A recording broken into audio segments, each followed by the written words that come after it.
To build the stop block section, I'm going to use the panels that Rockler gave me. I still have a lot of it left over from the Moxon vise that I built on the Park Hybrid, and I just absolutely love how it looks on it. You can actually see it right here on the corner of my garage. I'm going to build the stop block section in a horseshoe type pattern, which you'll see here in a bit. For the front and back face, I'm using these beautiful panels, and for the bottom, I'm using a strip of Purebond material, all of which is 3/4 of an inch. Then I take it over to the miter saw. I first square off one side, then slide it down using a square as a temporary stop block and cut it to its final length.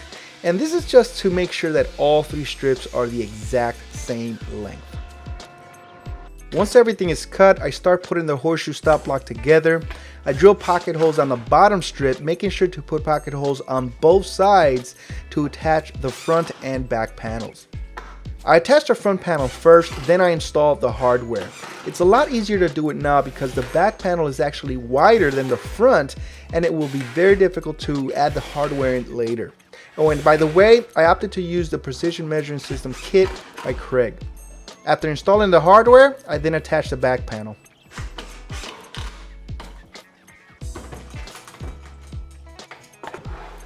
Now I just flush it up with the end of the cabinet and attach it to the countertop with screws. For the end cabinet, I did the exact same thing. Just rinse and repeat. Now for a quick test.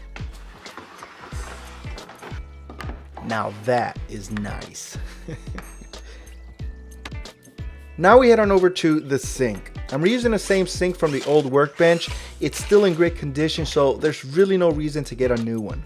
Here I'm just whipping up a real quick jig to the exact size of this sink so that I can route out the hole on the miter station countertop. So what I'm doing here is actually cutting a section of this countertop with the sink attached. Then I'll take it over to the miter station and attach it from the bottom of the countertop. This will act just like an undermount sink. It's a lot easier for me to do it this way because this sink has been there for years and it's pretty well set and glued in. If I start taking it apart, there's a really good chance I'll break it, and I really don't want to do that. Here I got some help from my next door neighbor, Hector. What's up, Hector? Thanks for the help, buddy. I attached the sink with screws from the bottom while Hector held the sink from the top, making sure that it wouldn't move and it was set in place. It's really nice having a second set of hands. Then I just put everything together, did a real quick test for leaks, and added some caulk. And I put this on pretty heavy. And now for the bottom drawer panels. Now I'm only going to show you a few things that I did here. For example, the bottom drawer panels. I used 1/4 inch panels for all the drawer bottoms except for the 2 end cabinet drawers. For those, I used 3/4 inch panels because these drawers will be holding a lot of weight, and I didn't want to take the chance of the bottom panels bowing out and coming out of place. The next thing I'll show you is how I set the spacing for the drawer slides. For the end cabinet, I used 3/4 inch panel to attach the first slides, then I switched over to a 1/2 inch panel to attach the drawers. I used the biggest size jugs I had, which will be going in here anyway, to get the height clearance I needed for the top drawer. I drew a quick reference line with a square and used the drawer slide jig by Rockler to attach the slides. And the adjustable rod here just made it super easy to attach the other slide to the exact same height. To install the top drawer, I used the drawer installation brackets by Rockler, which really helped level everything out. Did a real quick test for height, and everything just worked out smooth. For the rest of the cabinets, I did the exact same thing for all the bottom drawers as I did with the bottom drawer of the end cabinet. For everything else above that, I used a piece of panel to space out all the drawer slides. Then I used shims to space out and attach all the drawers. I used 1/4 inch for the bottom drawer and 1/2 inch for the rest. The next thing is the drawer fronts. I'm using some old rulers I had laying around to get the spacing between the drawer fronts. The rulers are about 1/8 of an inch thick, which is what I wanted. I used clamps to hold them in place, nailed it from the back, and later, when everything was done, I came back and secured it with screws. For the center part of this section, I decided to do a combination of a sliding drawer for the bottom part with cabinet doors on the top part, which will be just for shelving. And to make it easier for me to install the doors, I'm using the Jig It tools by Rockler just to make sure that everything is done right. Here I'm using the hinge plate template to set the back part of the hinge. And here I'm using the hinge drilling system to make the holes for the front part of the hinge. I use the square to help line both hinges up. Then I just snap the doors in place. And finally, the drawer front handles. For this, I'm just using whatever was left over from the pieces I had from those beautiful panels that Rockler gave me. I just cut them to size. For this part, I got my son Max to help me out.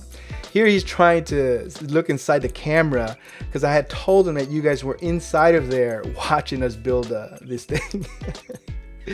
Oh man. What is this? That is called a clamp. That's what we're going to use to hold this together. Alright, so this here is called a jig. Okay, can you say jig? Jig. Go ahead. Very good. Alright, and then right there. Go ahead. Very good. There's actually two parts to the handle, a thin piece for the back part and a wider piece for the front. This makes a little lip, which makes it easier for me to grab onto. Okay, well, don't press the trigger yet. Not yet, not yet. Now. Very good. One in the middle. All right. Well, there you have it, folks. That completes this project. And wow, let me tell you, that was a lot to do and a whole lot of fun. And again, I'm sorry I didn't show more footage like on the cabinets and drawer builds, but as I mentioned before, J-Bates has some amazing tutorials on that, which I'll have a link for you down below. In the next video, I'll be doing a full review of the fish tank miter station. So make sure to subscribe to be notified when the next video is published. Share and like this video if you really liked it, and make sure to hit me up on Instagram. I'm doing a lot of SDI wire short type videos that you can only see right over there. With that said, peace, I love it for free, and I'll see you on the next. Alright, one here and one here. Can you do that? Yeah, I can do that. So you gotta hold it straight like this, level. And then one to the side here. Alright.